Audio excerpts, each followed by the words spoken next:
Hello. Hi, everyone, and welcome to Alta Live. My name is Beth Spotswood. I am the digital editor of Alta Journal, and I am so excited to welcome you here today for a discussion on Carlos Castaneda and his missing witches. We're here today with Geoffrey Gray, author of our whopper of a cover story, The Case of the Missing Chacmools. A lot of you have read this story, a lot of you haven't. So we're going to try and make this conversation as fun and interesting for everyone, from Castaneda experts to folks who still, at this point in the conversation, have no idea what I'm talking about. Don't worry, you will be fascinated, I promise. Before we begin, let me tell you a little bit about my friend and colleague, Jeff.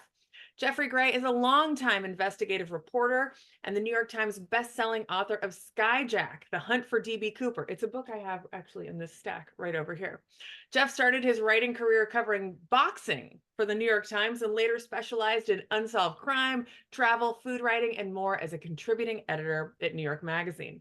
He also produced two feature documentary films, Patrolman P and Gourd, the latter of which premiered at the Tribeca Film Festival and debuted on Netflix.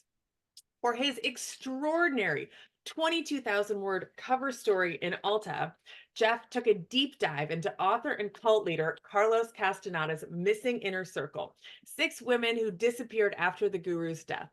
Jeff interviews the Chacmools' family members, law enforcement, Castaneda's son, his accountant, his editor, even the owner of the cult's former compound near UCLA in Los Angeles. It's a wild ride written in Jeff's signature voice. And if you haven't read it already, I really encourage you. It is such an amazing summer read. I read for the second time around, I read it sitting by the pool, and it was just a blast to read.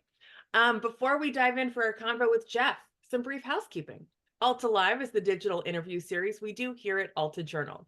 If you are unfamiliar with Alta, we are an award-winning quarterly magazine and website focused on California and the West. You can join us as a member and support our work for as little as $3 a month, or subscribe as a full-blown member, $50 a year. You get 4 issues of the magazine, a California Book Club cap, and our bookstore guide to indie bookstores of California and the West. We host free weekly events like this, like Alta Live, monthly California Book Club, and we hope you like what we do. And if so, support us. Check out our website, altaonline.com. This interview will be recorded. Don't worry, we've received several emails. It'll be recorded and emailed to you after this event. It will also be posted to altaonline.com. There's a Q&A button at the bottom of the screen to ask questions from our guest. We're going to chat for about 30 minutes and then get to as many of your questions as we can. Again, check your email later this afternoon or this evening for links to Jeff's article and how you can join Alta, as well as other upcoming events. It is so great to connect with our community. I see in the chat, Inverness, Los Angeles, checking in, Olympic Valley, Santa Rosa. It's so great to see you. Please do chime in the chat. I am up in Northern California, Nevada, California. Jeff, where are you? I am in the town of Valle de Bravo, which is a small little pueblo outside of Mexico City in the mountains, like the colonial highlands of Mexico. And it's like, like the kind of, it's as small as people knocking on the door with avocados to sell. And it's close enough to Mexico City to make a run and try to chase the ghost of Castaneda, who spent a lot of time in Mexico. All right. I want to dive in. Can you very briefly, this article is the biggest thing we've ever published in Alta. It's 30 pages, 22,000 words. And you could have, I'm sure, gone on. And this is a humongous and complex story. Can you give us the Reader's Digest breakdown for those that are unfamiliar? Who was Carlos Castaneda? What was his cult about? And what happened after he died? Yeah, I think for me, this is a story, simply put, about a guy who wanted to be somebody and who was a nobody. And he started out in Peru, Carlos Castaneda, who was born in Carlos Araña, and all he wanted to do was just be known, to be recognized, to feel like somebody. And when he came to the States, he made his break on the UCLA campus in the undergrad department, writing this book called The Teachings of Don Juan. And he thought it was a thesis just to pass and it became one of the great bestsellers of our time. Was it true? Who knows? But in the sort of subterfuge of whether he was crafting fiction or this incredible anthropology thesis, he developed his own cult, hidden within plain sight, out on the fringes of the UCLA campus. And within that cult, it was I want to say it's like it was a sex-based cult, but it was sex-laden. It was all about queuing yourself up into multi-dimensional like existences. It had whiffs of ancient Mexico, folklore, sorcerism, some of which maybe have been true, maybe not. But in the end, after Castaneda, after publishing this book and becoming a figure, he had developed followers that were so fierce that they mysteriously disappeared after he died, vanished into thin air, and have never been seen again. And these were the Missing Chacmools. And when I first learned about the story, I'm like, how does 6 people just go missing? I mean, this is not that easy. And it's not like this was like the 1900s, this is only like 25, 30 years ago. This is recent history. And one of the core people are still alive. So it became a very irresistible, seductive, almost like we got to start pounding doors down kind of a case for me. And one of the eyebrow on this story that we used was follow the money, which is kind of was your plan from the get-go of what happened to these missing women. We should point out that you kind of identify 6 of his most devoted followers, Chacmools, one of whom was found dead relatively soon after his death, and another one you eventually track down. The other 4 may or may not be alive. We have no idea. There are rumors of a suicide pact. There are rumors that these books are still being published. There's still royalties to the follow the money point. Who's getting the royalties? Another point you make in the book or in your article is that that they changed his will, or his will was changed in the days before he died. Did his cult members manipulate him into changing the will? There are many winding roads to follow here, but I want to start with the first, which is his very famous books that are published, are still published, or still in print and still available for sale. You mentioned in your article that at the peak of his popularity, people started to realize that a lot of this was made up. Parts of Castaneda's work was a lie. Why wasn't he canceled? Why are people still following this?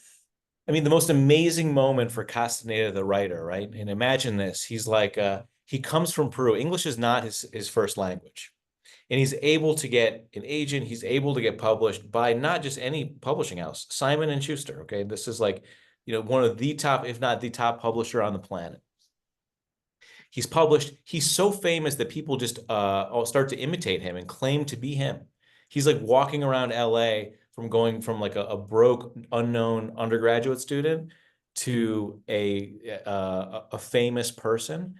So famous that Time magazine decided to put him on the cover. And it doesn't get any, for a writer, I mean, to get on the cover of Time magazine is basically like the Rushmore. He got like the Mount Rushmore treatment, in the early 70s.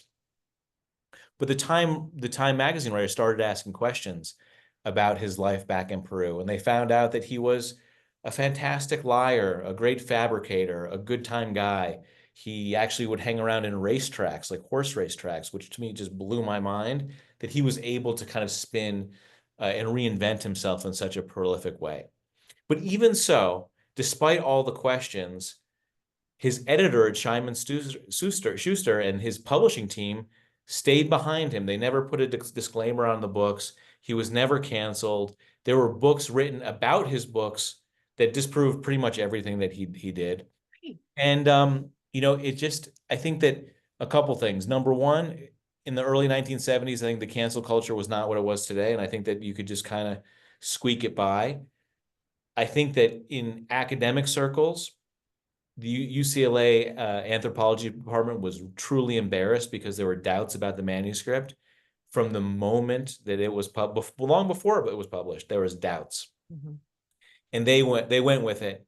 and they kind of became like on the wrong side of history on that manuscript. I talked to anthropologists actually who were around at the time, and everyone kind of knew it was just a big whopper. It was just a fraud, but they stayed with it, and ironically, they still stayed with it. And like I could understand, a little bit of license, but the truth is that people took his work so seriously, and because it was published as a work of anthropology, they devoted their lives to believing in this sort of mythical figure that he created, in my opinion, named Don Juan. And Don Juan, like many great tales, they're all based on archetypes, and he was the classic wise man.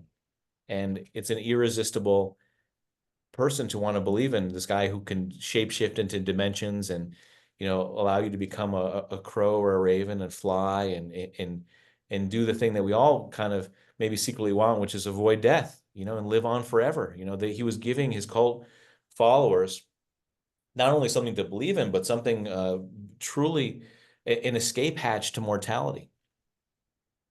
Except that he died.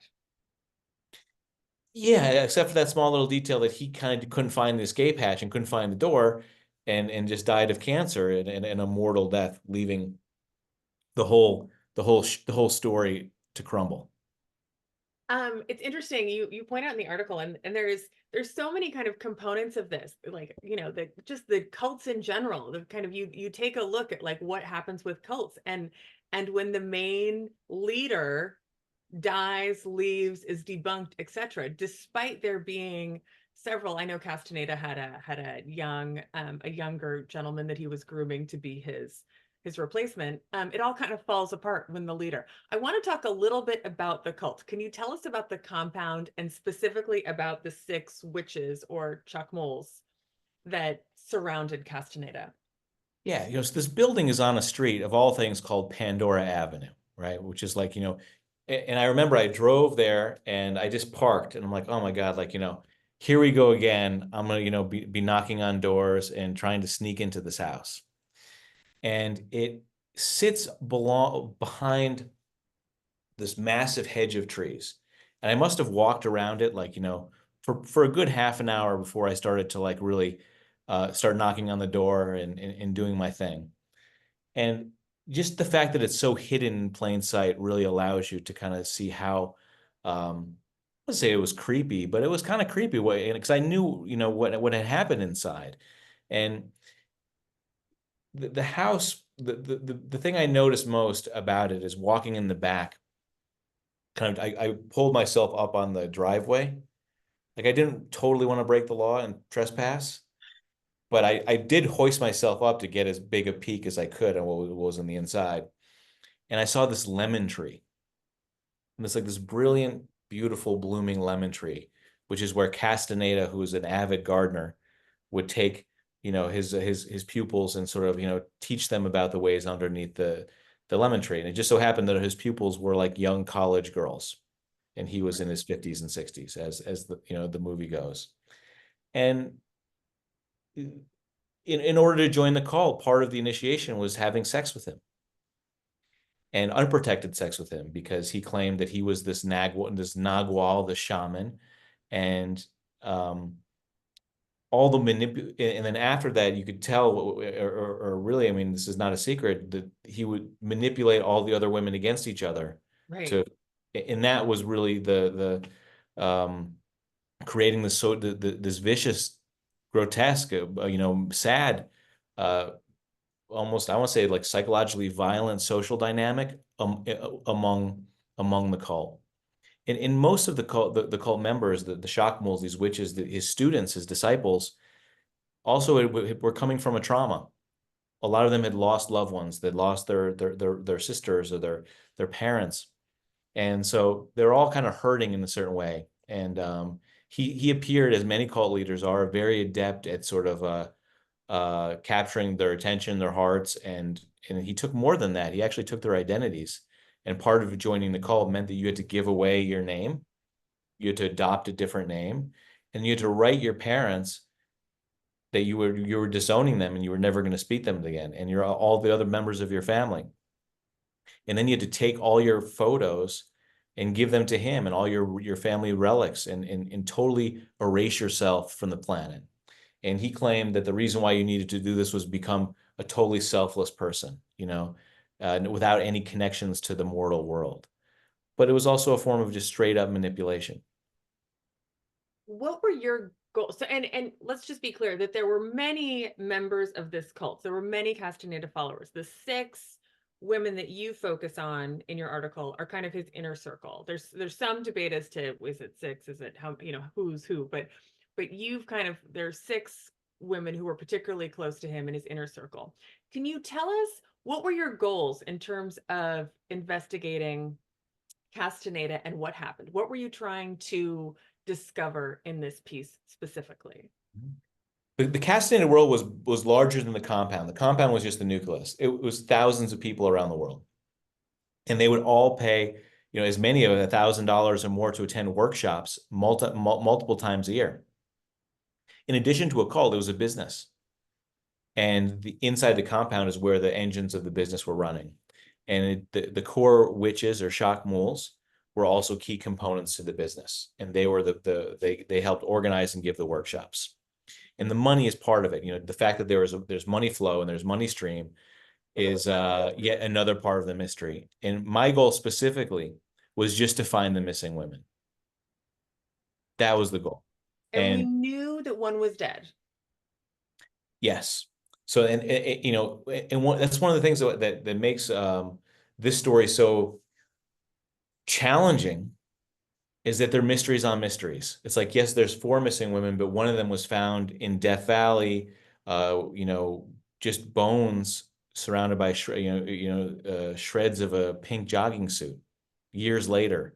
So why was she found in Death Valley and why are the other ones not found? Someone had seen her in Death Valley. There was a fight about money. I found the law enforcement person who found her car. We discovered this potential bullet hole in the back. So there's some funky stuff going on with these witches.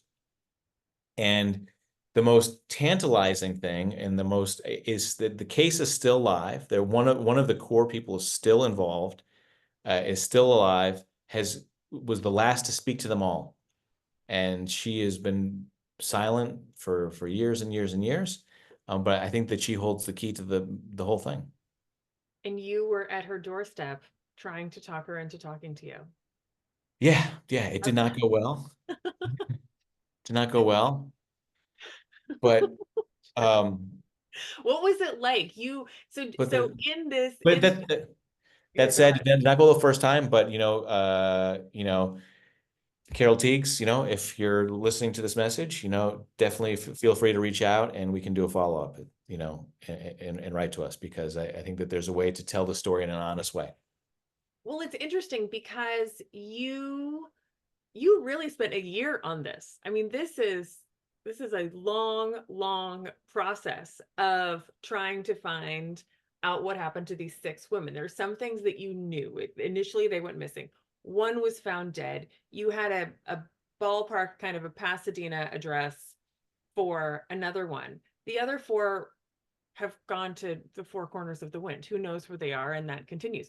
But in addition, you discovered kind of some new information. You spoke with Castaneda's son, which is he's not his biological son. He was kind of adopted or raised as his son a little bit, and found some legal paperwork pertaining to who may or may not be getting these continued royalty checks from Simon and Schuster. You worked with law enforcement to discover what may or may not be a bullet hole in an abandoned car in the desert. In addition to trying to find these women, there are so many other mysteries. There's so many kind of winding roads that you went down. How did you put it all together? This was a year of your life that you spent on this. Can you talk It was not a year's, I would say a year's nothing for a story like this. It was such a blink, a year plus, because you have Castaneda, who's been, had been operating for 30 years. And in the last days of his life, they spent, and there's reports of this, just burning all the files, erasing anything, it was like they kind of whitewashed their whole lives so that nobody could follow them. So, I wish I had more time to really dig a little bit deeper. But for me, it's all just about people going, trying to connect people to people to people to people. and then documents when possible. And so my approach to the story was like, let's just go from one person to the next, and keep an open mind, and see if through just the network of people, if I could penetrate and find a way on the inside. There must be, have other people tried to do this before you? Is there kind of other journalists, other kind of curious people, Castaneda followers, who have tried to find these missing women before? There are, there is, like, I would say, a small group of Castaneda hunters or Chacmool hunters that are looking for these missing women. Not many, this is not a Bigfoot, kind of a situation, but there are many, and all across the world. And again, if you want to share some, I'd love to talk to you if you're out there. And we have so many questions, and I think that people who actually do attempt to find something going on in this case do have something in common, because Castaneda and his followers made it very, very hard to stay sane looking for them. They changed their names multiple times. They got married, they got divorced, they moved, they had mailbox, etc., addresses. Very, very difficult. Pretty much no paper trail. So to that point, did you ever find out exactly where the royalty checks are going and how much they are?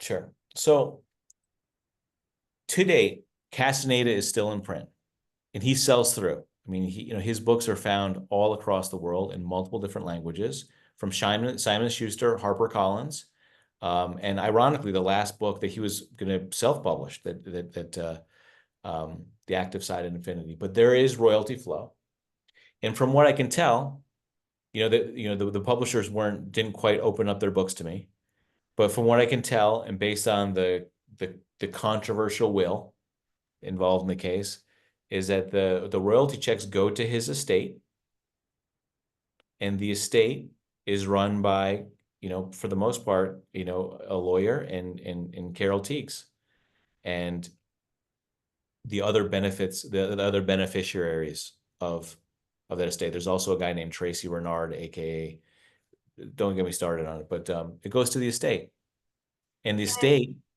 they're generally, their records are private, so we couldn't quite get access to them.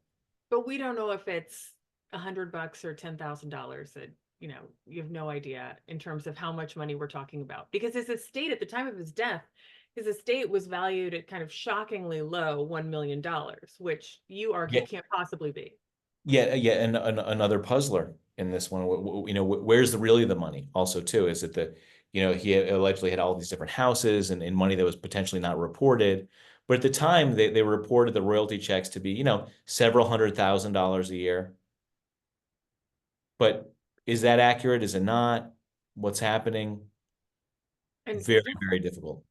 And so the lawyer and Carol, we should point out that Carol is the woman in Pasadena who basically slammed her door in your face. Pacific Palisades.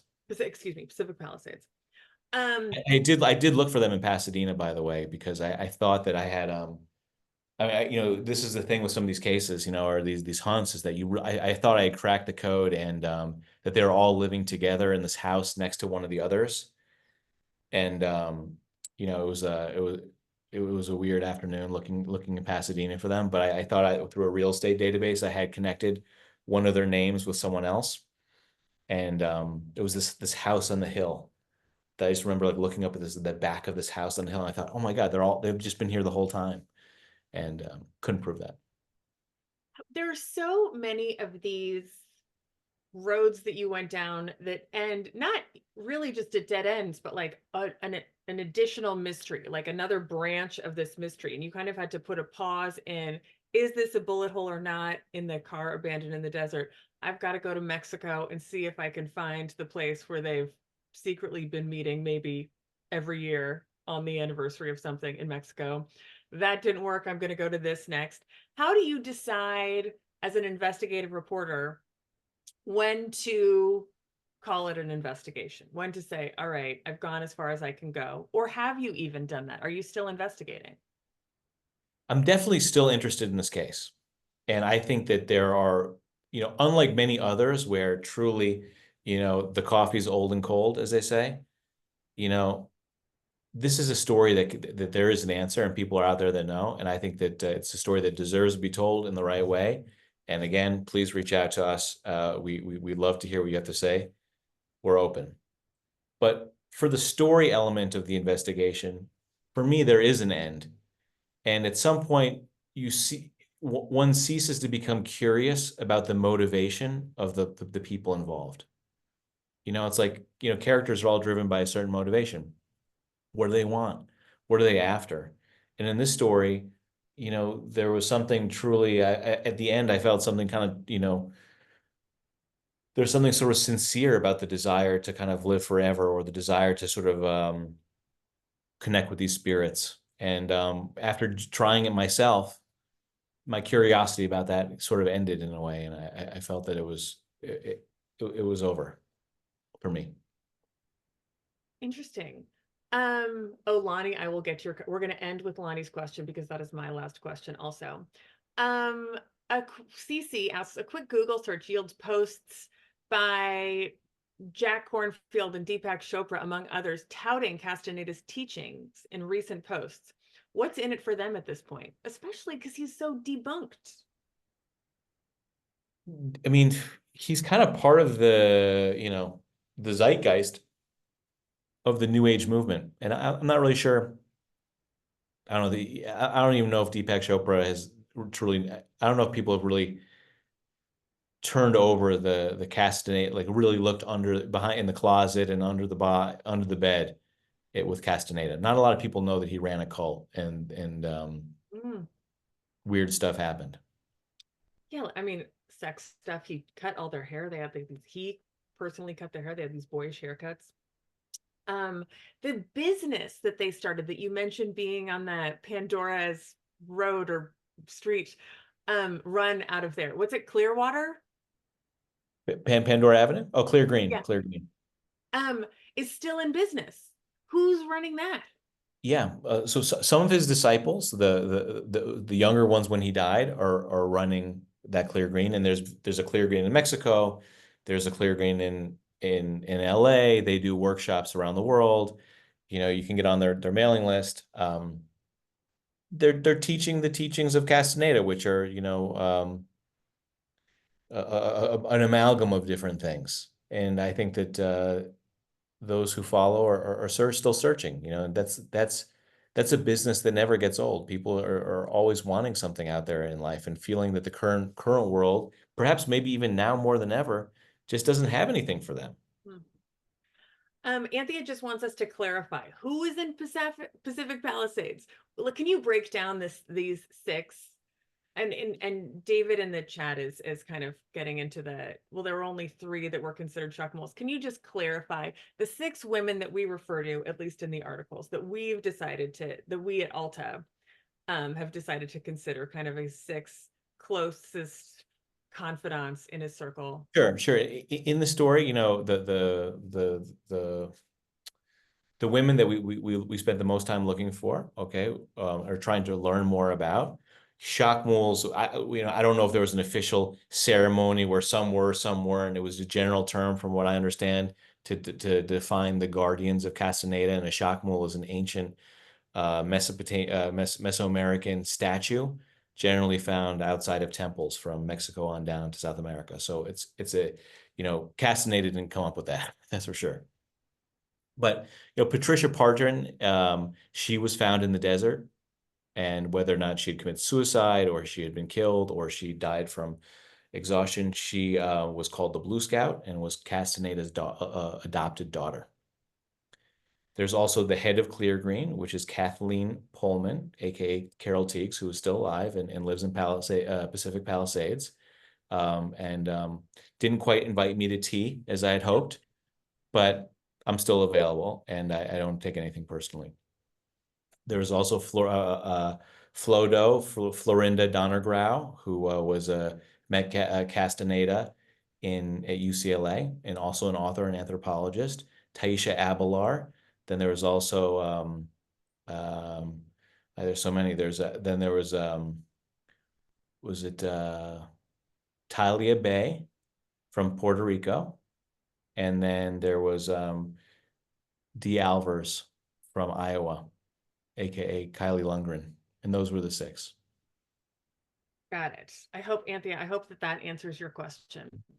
Um, Paul chimes in, come on, everyone has known for decades that Castaneda ran a cult, and his book was fiction for even longer. I still can't, I mean, I really struggled reading this with trying to wrap my head around why he remained so popular. And I think that you've touched on it. And in terms of your research, did you connect with anyone at Clear Green or any of his current followers to see if they knew where any of these missing, at least the four that we can't track down now, are I reached located? out to a lot of people, a lot of people, probably between, I would say 40 and 50, of, moving on out. I had all their names from all the court documents, and Nothing. everyone all buttoned up, all super tight. And maybe for fair reasons, but the only insider that I was able to speak with, and I spoke with him at length, was Tony Karam in Mexico City, who was picked to become the successor to Castaneda and declined. Fascinating. Fascinating. All right. I do want to know. So for those that have read Jeff's article, I don't want you to give anything away, but this was, Lonnie asks, and this was my question as well. You end with an almost spiritual, magical, mystical experience in a church at the end of the article. Who was the old lady? Will you tell us? There was a part, Tula, where I went to in Mexico, is when it was the ancient Toltec capital, which was long preceded the Aztecs. And it is spooky-ish kind of place, but even spookier on that day. Even spookier on that day. And as night fell, I turned off my phone and I tried to be as attuned as I could to everything that was happening. And you summoned. well, I heard her coming up the stairs, and just the swish of her plastic bag. The thing about spirits is that they can come in any forms, and specifically this one was supposedly in the form of an older woman, and I guess I still hear her plastic bag. So you coming think up. it was a spirit?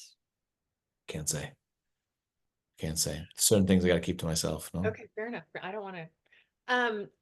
In this 22,000 word, 30-page article, I know that it went through an exhaustive fact-checking, legal, copy editing process, and it was probably longer when you and Blaze, our editorial director, first started working on this together. What didn't make the article?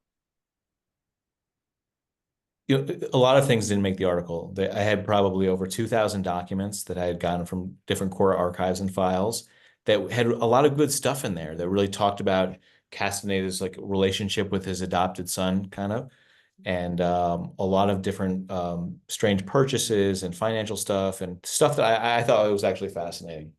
But the one thing that didn't really make it in the piece is that I started asking around in Mexico of because Don Juan was an alleged shaman and a Nagual, no? In Mexico. And shamanism is pretty alive and well I have 2 shamanistic shops in my town on Main Street, in where we live. It's a thing. And so I started asking around, especially around Tula, who the king sorcerer was, who was the true Don Juan of this era.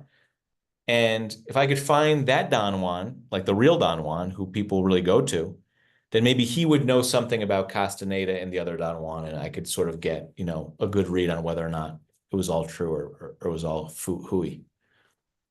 And so I got the name of somebody, and he didn't have any phone. I mean, there's no way to reach him except to go to his town, which was a 9-hour drive into the Sierras. And I finally got there, and in the town I asked for him, and sure enough, they took me to his hut, and he was like, he if I can just describe him for you, may I? He had these he lived in a house without any walls, really, without any, not insulated walls. It's very, very simple. Chickens running around, very humble environment. He had sandals on. He had a ripped shirt. He was the guy, I mean, he definitely was the guy. I confirmed that. He led people through these forests. He was definitely the guy. And like he had like a kind of like a cowboy hat that had been kind of like ripped in the hole. And and I said to him, I asked him, have you ever heard of, Carlos Castaneda, the teachings of Don Juan? Never, never, no, not even close. The true spiritual leader of this region that covered Tula and the whole thing where Castaneda was, it was like he was so far away, like that actual spiritual essence of a person like that was so far away from the UCLA campus or anything remoting LA that it really became clear to me how big a whopper this must have been spun. Total hoax. This guy had never heard of Don. What? And then he started, And you believe him? This guy, oh yeah, absolutely. Because He was an older gentleman. He was like, almost about to be 80.